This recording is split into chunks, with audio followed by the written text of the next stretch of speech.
As Republicans advance and Democrats hold firm, the question arises, will this move reshape America's future or simply deepen its divisions? Vice President Vance storms Capitol Hill, determined to break the deadlock over President Trump's comprehensive bill, which includes tax cuts, border security measures, and $1 trillion budget.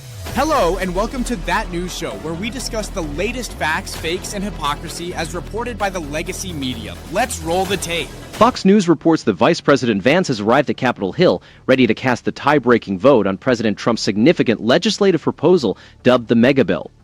Despite its high costs, the urgency and potential benefits it brings to the forefront are undeniable. The resistance raises an important question: why such fear of change? This bill represents the first substantial effort in years to prioritize American workers, families, and border security. Let the show begin.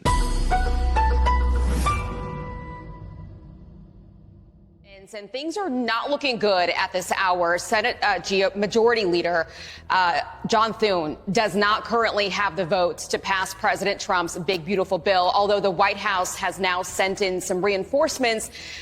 They sent in Vice President J.D. Vance, who just arrived here on Capitol Hill about 30 minutes ago or so, 15 minutes ago. And he's here not so much as the tie-breaking vote, you guys. Probably more likely he's here to try to negotiate, use his relationships with these senators to try to bring them across the finish line. I am told right now they are working and focused on Alaska Senator Lisa Murkowski. The involvement of Vice President J.D. Vance in persuading holdouts like Senator Lisa Murkowski highlights the intense pressure on Capitol Hill. Critics may view this as turmoil, but it represents a Republican Party committed to protecting American workers, securing our borders, and reinstating fiscal discipline after years of imprudent Democratic spending. Despite its flaws, this bill is a positive step forward, and the administration merits recognition for its determination to overcome partisan and institutional hurdles. Senate Majority Leader John Thune is navigating a razor-thin margin as Republicans work diligently to secure every necessary vote for their complete legislative package. Americans demand secure borders, reduced taxes, and a government that prioritizes their needs over those of distant bureaucrats or international bodies. Vice President Vance's role extends beyond mere tie-breaking. His direct negotiations with senators, particularly from rural and border states, demonstrate a proactive and strategic leadership style missing from previous administrations. Their approach seems to prioritize stalling and defending outdated policies that have left our borders vulnerable and our economy lagging. Resistance also exists within the Republican Party. This bill is critical, aiming to permanently extend the tax cuts from 2017 and includes essential funding for border security and rural hospitals, forming the cornerstone of the current administration's domestic policy. Figures like Senators Rand Paul and Thom Tillis have raised concerns about the deficit and Medicaid reforms. The potential for the largest tax increase in American history looms if these tax cuts expire, a scenario we must avoid.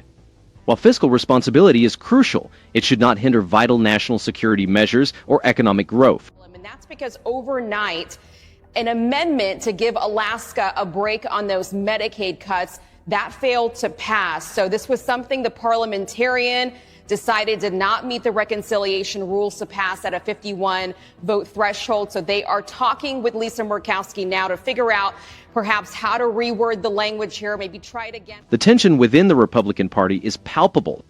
This bill represents a critical test for the Republican Party's ability to fulfill its promises while maintaining fiscal responsibility. What we're witnessing is a typical example of policy making in Washington, particularly with high-stakes reconciliation bills.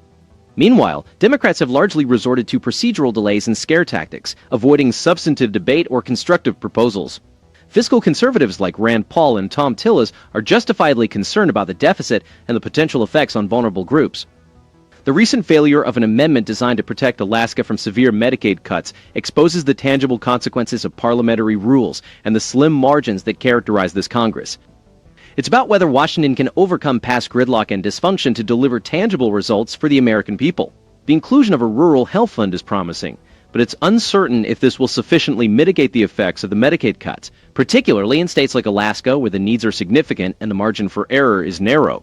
These cuts threaten to impact millions, particularly in rural areas where Medicaid is crucial for hospitals and families. The severity of the proposed Medicaid cuts, harsher than the initial House proposal, could be catastrophic, as highlighted by the Congressional Budget Office. Despite Senator Lisa Murkowski's influence, she was left scrambling to safeguard her constituents due to the parliamentarians' ruling that the amendment didn't meet reconciliation's stringent criteria. She's continuously said that she's had concerns about the Medicaid reforms in this package. And then you have two hard no's, of course, Rand Paul and Thom Tillis. Those are not changing. However, we have heard in the overnight hours that there were some efforts to try to flip Rand Paul by reducing the debt ceiling increase. That was something that he was pretty unhappy about, the debt ceiling being attached to this big, beautiful bill. A more nuanced presentation would recognize the legitimate concerns of senators like Paul and Tillis, who are driven by principles of fiscal responsibility and the appropriate role of government. Senators Rand Paul and Thom Tillis have shown steadfast opposition, complicating the path to consensus. Visually, Fox News effectively captures the urgency on Capitol Hill with interesting graphics and live shots. The debate continues, and the coming days will expose whether Washington can enact meaningful reform or if it will revert to previous eras. The Republican Party faces the challenge of pushing forward an ambitious agenda while maintaining fiscal discipline. Yet their portrayal of the debate often reduces it to a simple clash between parties, overlooking the complex policy disagreements among Republicans themselves. Fox News has provided extensive coverage of this legislative battle, emphasizing the high stakes and tight margins. Including independent experts and fact-checkers would enhance the coverage, offering viewers a clearer understanding of the issues at stake. The administration's readiness to negotiate, especially concerning the debt ceiling and Medicaid, shows a commitment to achieving results despite the internal disagreements. Efforts to sway Senator Paul included a proposal to reduce the debt ceiling increase, highlighting his commitment to fiscal conservatism, a stance increasingly rare in Washington. This bill, in its current state, is already ticking off a lot of people in the House. So it's not just a problem in the Senate right now. It's going to be a problem in the House if it gets through today, because the House Freedom Caucus says that the Senate's version is adding $651 billion to the deficit. Remember, though, the deficit, it only looks bigger without the bill because of the massive tax hike that's baked into current law. That's going to expire at the end of the year. There is also that provision to remove illegal immigrants from Medicaid. That failed twice last night. For many, this is about fairness and sovereignty, questioning why taxpayers should bear the cost for those who have entered the country illegally. As the House prepares for a critical vote, the pressure mounts to pass a bill that safeguards American workers, curtails federal overreach, and prioritizes the interests of citizens over those of special interests and bureaucrats.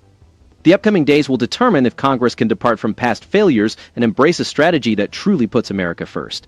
While the Senate bill maintains some relief for working Americans, the House Freedom Caucus is advocating for deeper spending cuts, particularly in entitlement programs like Medicaid, to balance the budget. If this amendment is excluded from the final bill, several members have indicated their refusal to support it, a significant stance given the slim Republican majority. The Rural Hospital Fund proposed in this bill is a positive step, but it must be coupled with genuine reforms that prioritize patients and taxpayers. The House Freedom Caucus is raising concerns about the Senate's version of the bill, citing a projected $651 billion increase to the deficit, a figure that should concern any taxpayer. The Senate proposes historic reductions, nearly $800 billion over 10 years, which would be the deepest cuts the program has ever experienced. Consider the federal deficit as similar to a family's credit card bill. Amidst rising inflation, higher grocery bills, and escalating healthcare costs, repercussions of the Biden-Harris administration's policies, the Trump administration's approach aimed to restore fiscal sanity through lower taxes, secure borders, and a sustainable safety net, avoiding the pitfalls of globalist promises. This isn't merely an accounting gimmick. It's a genuine threat to everyday financial stability across the nation. There's also considerable frustration over the Senate's failure to exclude illegal immigrants from Medicaid, a measure that failed to pass twice. The House Freedom Caucus is demanding greater accountability, supporting Senator Rick Scott's amendment to reduce the federal government's share of Medicaid expansion costs and increase state responsibility. This has sparked intense debate, especially among representatives from rural and working-class districts where Medicaid is crucial for hospitals and families. This is the risk if these tax cuts are not permanently extended. Losing a significant income source, like facing new taxes, can balloon your debt even if your spending remains unchanged. It's crucial to note that this increase compares to a scenario where the largest tax hike in American history could impact working families if the Trump tax cuts expire. Medicaid reform is a key issue in this debate. As always, it's interesting to hear how they like to spin this. Tonight, we witnessed the Republican majority championing real reform, while the Democrats attempted to halt progress and maintain the broken status quo. The question remains, how much longer will we allow these failed elites to control our future? These are the same Democrats, Biden, Harris, and others, who have previously contributed to increasing the deficit, outsourcing American jobs, and involving us in prolonged foreign conflicts. We'd be happy to hear your comments. Please don't forget to like and subscribe. Until next time, we will be watching them for you. That's all, folks.